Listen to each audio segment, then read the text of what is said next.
Well, new year, old video game that I've already covered. Yeah, this is technically the first time I've revisited a game that I've covered on this show, but I feel like there's a just reason for it. I was able to uncover an ancient rendition of the Shivah from 2006.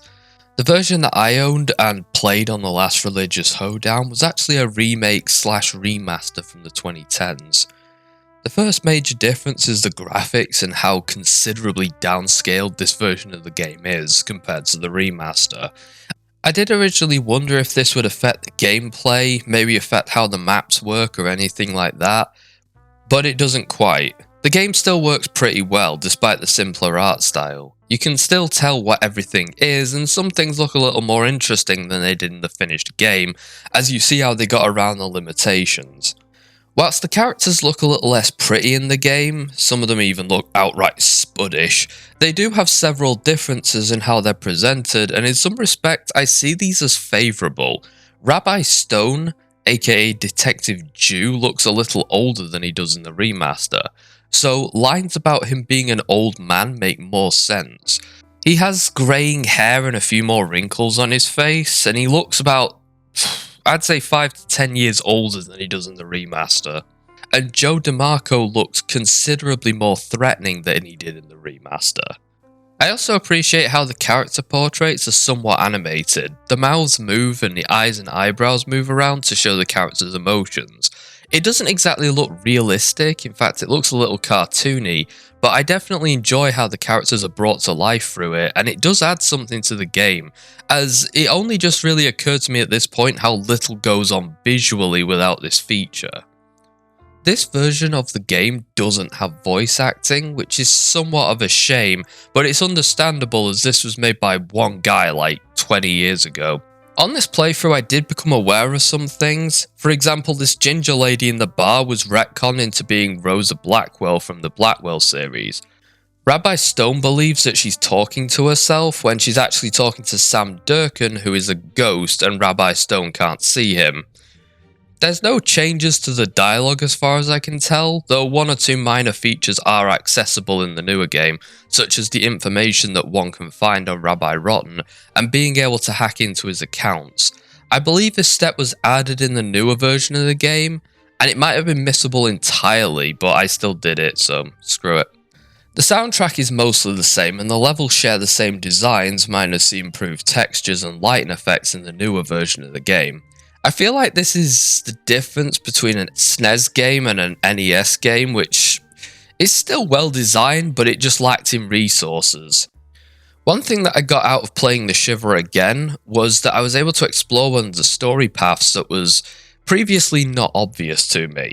I did do a lot of the endings in the newer Shivah, but one of the endings was less obvious to me, as my last save was just before the final encounter, and it involved me making a different decision about halfway through the game.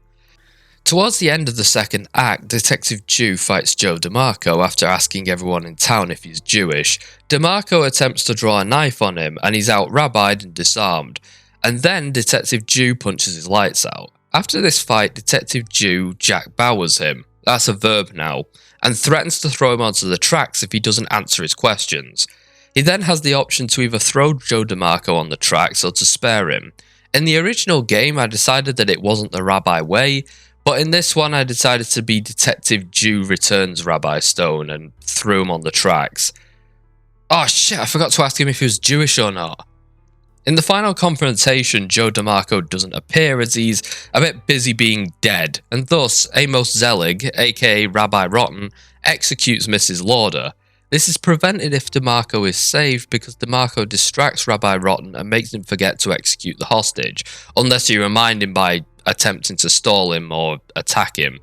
The fight goes on as normal. It's kind of funny how in this game the Detective Jew and Rabbi Rotten sprites stand like they're in that NES Kung Fu game, but aside from that it's mostly the same. Now another thing that I kind of overlooked on my first playthrough is that this fight actually revolves around the opening statement that all rabbis answer questions with questions. You have to out-rabbi Rabbi Rotten by asking him a series of questions that make him heated enough that he answers the question without a question. This actually creates a cool situation where a physical fight at the end of the game becomes the protagonist and antagonist, also battling wills. After out-rabbiing Rabbi Rotten, you have the option to kill him or KO him. Now what happens if everyone is dead but you too, and you spare him? Turns out that Rabbi Rotten will proceed to wake up after you send the cops after him. They can't find the gun because you threw it off a balcony in order to fight him, and nobody can find a witness, so it's your word against his. Rabbi Rotten takes advantage of this by filing a lawsuit against Detective Jew, suing him for breaking into his apartment and beating him up. Jack Lauder's money, instead of saving the temple, goes on legal fees, and it's quite a funny ending to me, as it's the only game I've ever played where the final boss sues you for beating him up. However, I think there are a few holes in this ending.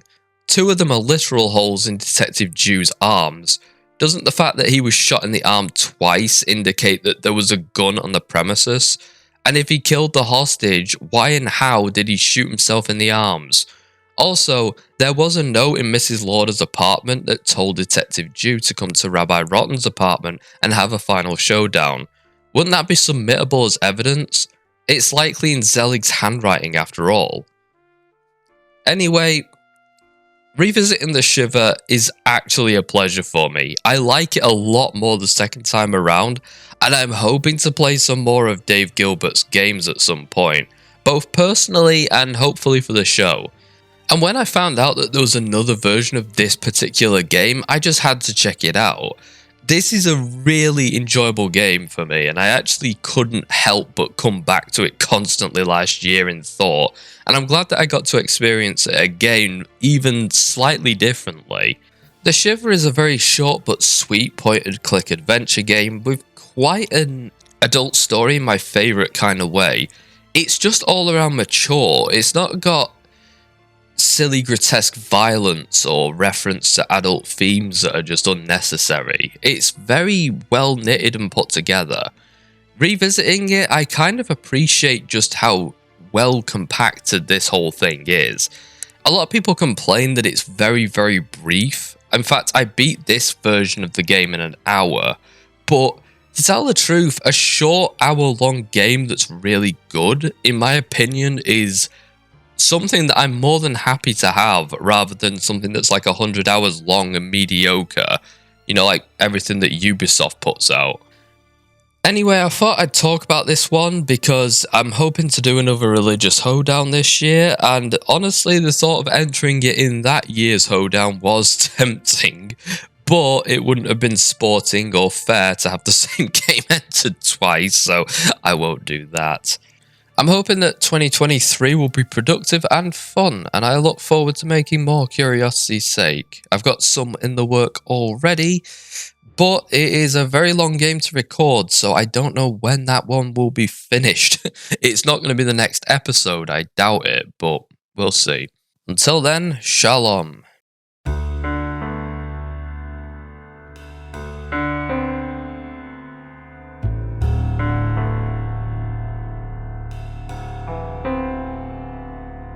Fight!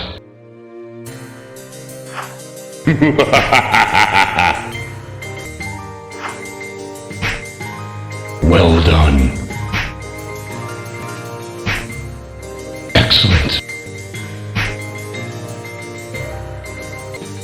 Superb. Outstanding. Is that your best? Finish him! Call yourself a Jew?